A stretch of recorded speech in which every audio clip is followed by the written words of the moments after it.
Today I'd like to talk about cross stitch, counted cross stitch. The clue's in the name.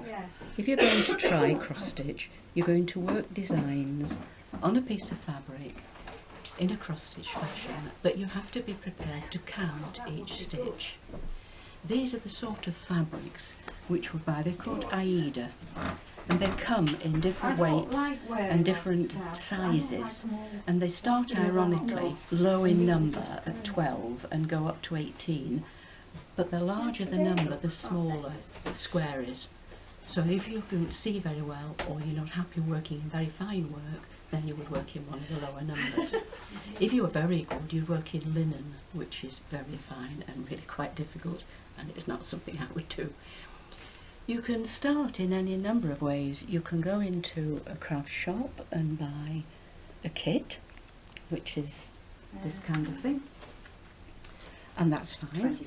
That provides you with the fabric, the silk, the pattern, the instructions, and even a needle. The only problem about that is, once you've used the silks to do the particular design, you always have some left over, so hence you end up with boxes and boxes and boxes of these, and you don't know quite what to do with them, but nevertheless, it's a nice way of doing it.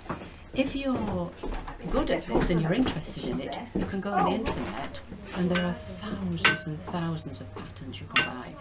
But it depends on what you prefer to do. This is one I've done earlier, and I've brought in a piece of fabric and the instructions to start it again, so that you can see how I would begin it. But that's not quite finished, but that's roughly speaking, it's a baby pattern, and that would be more or less how it would be when it was finished. Starting this design, which I've shown you there, from scratch, I've taken a piece of 14 count Aida, which is quite a large square Aida.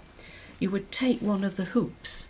It depends entirely on what you're doing and the size of the fabric and what you're comfortable with, really. I tend to use this size because it's the size I like.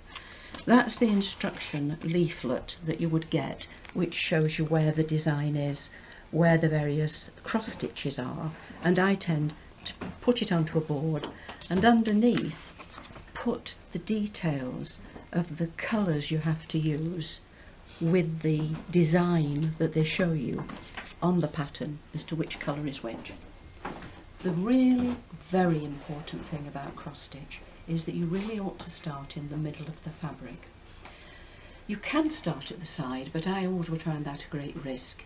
If you just miscalculate and you start too close to the side for some reason, you can't get it framed. It reaches the stage where that won't work. So they tend to advise you to find the centre of it and work from there.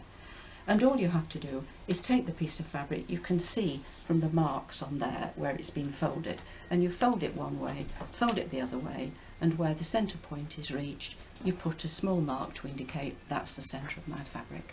And then you go from there. It doesn't matter at all whether you work up or you work down or side to side. You're going to go around it at some point. You just decide where you'd be more comfortable doing it.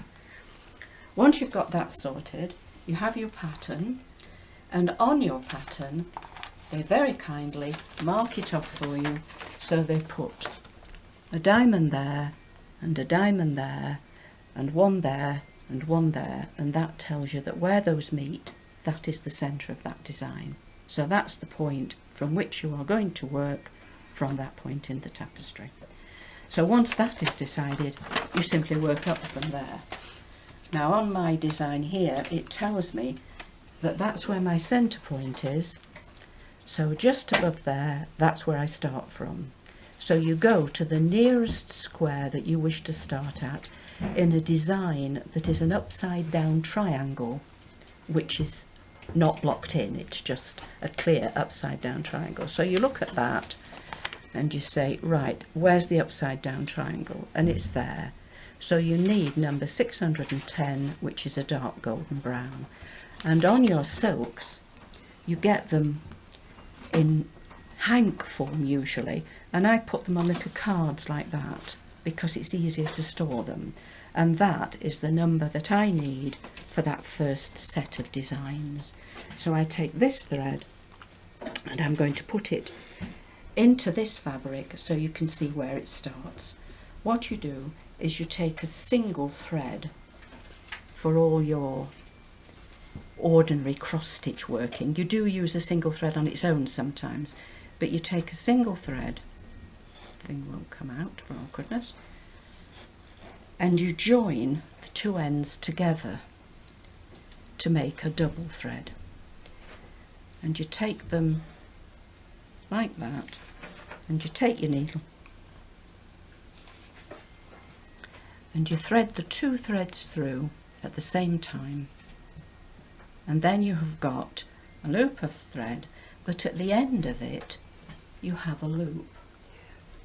And this was advice given to me by a lovely lady in a shop in Penrith years ago, because they always say you need two threads. I had never done it before and was suitably not very intelligent, and I was going to take two threads.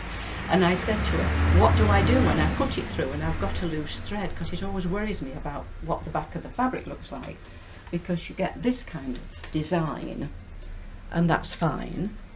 But when you turn to the back, I want it to look like that. I want it to look as though it's almost the front, if you see what I mean, which it isn't. But I don't like, she said never ever ever put knots in things, which obviously embroiderers say don't do that. But when she told me this, I said, oh, what a super idea, because obviously you put the thread through. I've lost my needle now. What have I done? Once you have it like that, it means that once you get to your central point there, the stitch here says that you have to go from that central point and you have to go across to your right and make a stitch. So if I've got the central point there and I go across to the right, so I come up through the hole there and come down the hole at that side on the top right, and when you take it over to the back you can pull it along, catch that through the loop there and pull, and that holds it neatly so it doesn't show any mark or anything of that sort. And then once you've done that, you go up top left and down bottom right, and that's your first cross stitch. Center point. And on your pattern you've come over to the right and you've done one stitch there. Now in terms of counted cross stitch, your counting is then the next one up is above it, the next one up is above it, the next one up is above it, and so on until you get to that one, and then you move diagonally to the left and that's your next one. So you follow the pattern it gives you of those marks on here. The only other thing that embroiderers advise you to do, and I understand why, and I think it's very wise you do, you must always do the cross stitch in the same, each cross stitch must be done in the same way.